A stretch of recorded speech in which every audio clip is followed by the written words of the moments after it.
China arrests 3 Filipinos for alleged spying. Anything that comes out of Chinese state media, we have to verify. Because as you very well know, Totoo yan. this is also part of their propaganda. So, Wala masyadong information. Ito ba mga to, mga espiya ba talaga? I doubt. Hindi ko alam kung nabalitaan nyo na to, pero 3 Pinoy ang hinuli sa China. Dahil sila ay espiya daw. Sila daw ay spies. Oh, totally spies daw, mga kotsero. Take note mga kotsero. Saan sila hinuli? Sa China. Sa loob ng China. At nakakagulat to kasi it seems si China has a pattern. Meron siyang pattern na kapag nahuli mo yung mga espiya nila, espiya ng China sa bansa mo, ang gagawin nila, maghahanap sila ng citizen of the state kung saan may nahuling espiya. At sasabihin nila, oh, nakahuli din kami ng spy nyo. Ganon. China arrests 3 Filipinos for alleged spying. 3 Filipinos were arrested in Beijing for suspected espionage. Chinese state-run news outlets reported on Thursday as relations between the two Asian neighbors continue to deteriorate over their maritime dispute. China's state security authorities have uncovered a case of Filipino espionage and apprehended 3 Filipino nationals suspected of spying in the country. Ayun. Alam niyo mga kotsero, sa kasi, sa China, meron silang anti-surveillance law. Yun yung parang kanilang anti-espionage. At sa anti-espionage, law nila, kailangan every citizen, lahat ng citizen ng China is quote-unquote empowered to report surveillance activities sa loob ng kanilang bansa. Hindi ko natin alam kung, number 1, kung totoo ba mga espiya itong mga inaresto, number 1. Baka mga napagbintangan lang yan. Or, baka mga nakipagsabwatan lang yan. Hindi natin alam. And I don't want to pass judgment until we get more information. In-interview si Assistant Director General Jonathan Malaya kanina tungkol dito sa nangyari na to. Panoorin natin. 3 Filipinos were reportedly arrested in Beijing for suspected espionage. Chinese state media cited an investigation showing that Philippine intelligence agencies have been gathering information about China's military deployments. Chinese Foreign Ministry spokesperson Guo Jiakun said Chinese authorities will strictly handle the case. The Armed Forces of the Philippines said it has yet to receive an official report on the matter. Now to discuss that, joining us today is National Security Council spokesperson Jonathan Malaya. What information do we have po as National Security Council receive about the arrest of these 3 Filipinos in Beijing? well, as you very well know, this is a very sensitive issue. It was just reported yesterday by Chinese state media, the Global Times, that there were 3 alleged Filipinos that were involved in espionage that were arrested. So what we did was to coordinate with the Department of Foreign Affairs to verify this information. Anything that comes out of Chinese state media, we have to verify. Because as you very well know, this is also part of their propaganda. So the Department of Foreign Affairs is now looking into this issue. So I'm assuming hindi pa po ito pwedeng pangalanan, ADG? Yes, may mga pangalan na po na inilabas yung Chinese state media. But of course, to protect these Filipinos, alleged Filipinos. Kasi, as I said, we have to be very careful about what's happening. Alam nyo naman po, hindi naman ito yung unang time na meron tayong ganitong issue with China. And they have their own version of events, right? In everything that happens in Bao de Masinloc and especially in Ayungin Shoal, there's always this element of propaganda to show to the world and image and signals to the rest of the world from Beijing. So we're taking this very delicately. The DFA will hopefully make a statement today whether they have confirmed that that 3 Filipinos were actually arrested and on what basis were they arrested. Pupuntahan natin yung article na yun mga kotsero kasi meron ako ditong kopya ng article na yun. Although hindi siya sa hindi siya sa Global Times Ibang siya ibang news outlet. Mali pa nga yung spelling Mail Business Newspaper. Baka Chinese kasi ito. Ang sumulat si Shin Yun Jae. Okay, Korean kasi Korean. Okay, eto sila. Yan yung pinakita ng Chinese state media. Yan sila.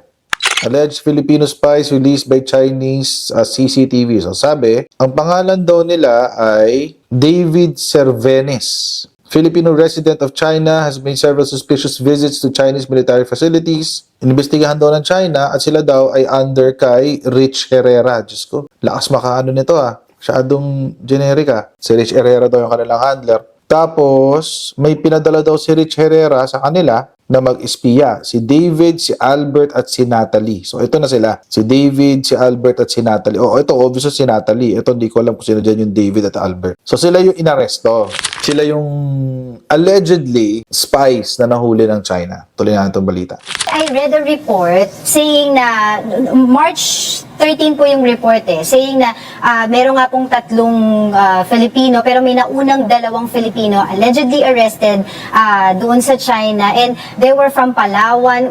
Is this the same people? Yun na po yung isa pang inaaral namin kasi there are conflicting statements coming from Beijing. At the same time, it's not exactly clear when these arrests were made.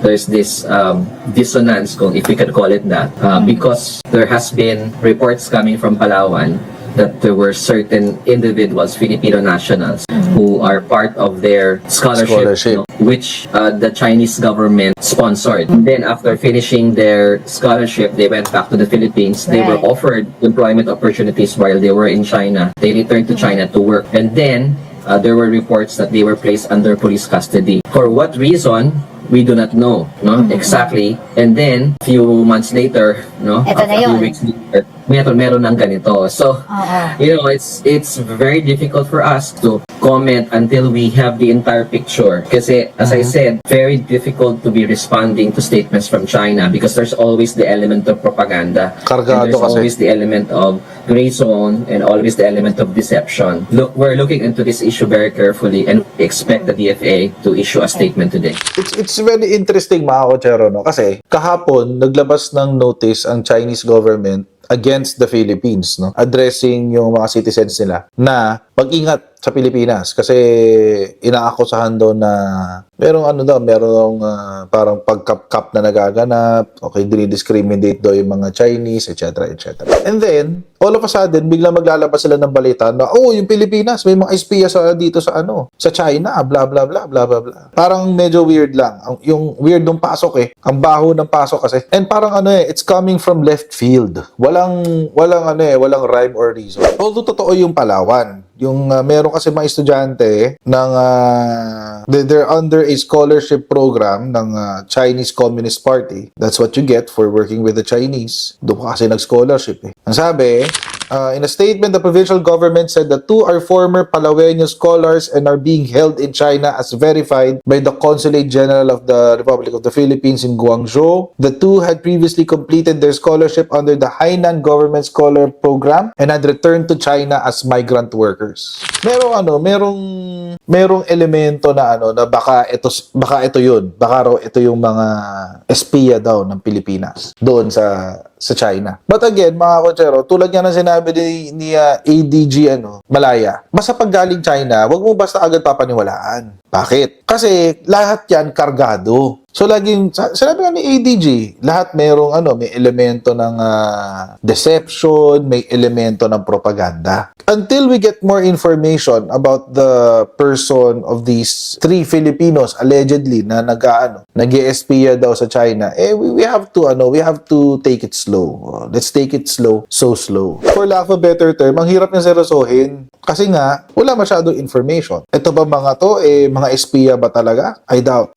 Nagdududa nga ako na may totoong espiya ang Pilipinas sa China. Feeling ko naman wala. Ako, Jero, ang Pilipinas napakaliit na bansa, ang dami-dami ho nating problema. Tapos mag-i-espionage pa tayo? Really? Ayun yung kawawa dyan. For example, kung totoo ng mga estudyante to, halimbawa lang, hindi sila nakipagsabuatan sa Chinese government. Kung totoong mga estudyante to, at sila ay inakusahan ng ganyan para lamang maghugas ng kamay si China at masabi na may mga espiya rin kayo sa bansa namin Kung meron kayo nahuling espiya sa inyo, meron din sa amin. Quits lang tayo. Parang ganun. So, kawawa naman itong mga to. Kung totoo kung totoo mga Pilipino sila at wala silang involvement sa espionage. Napagtripan lang ba? Kumbaga, napagtripan lang. Pero kung sila ay nakipagsabuatan kay China para pagmukaing masama ang Pilipinas, mga makapili kayo. Pakawalang yan yun naman ganun.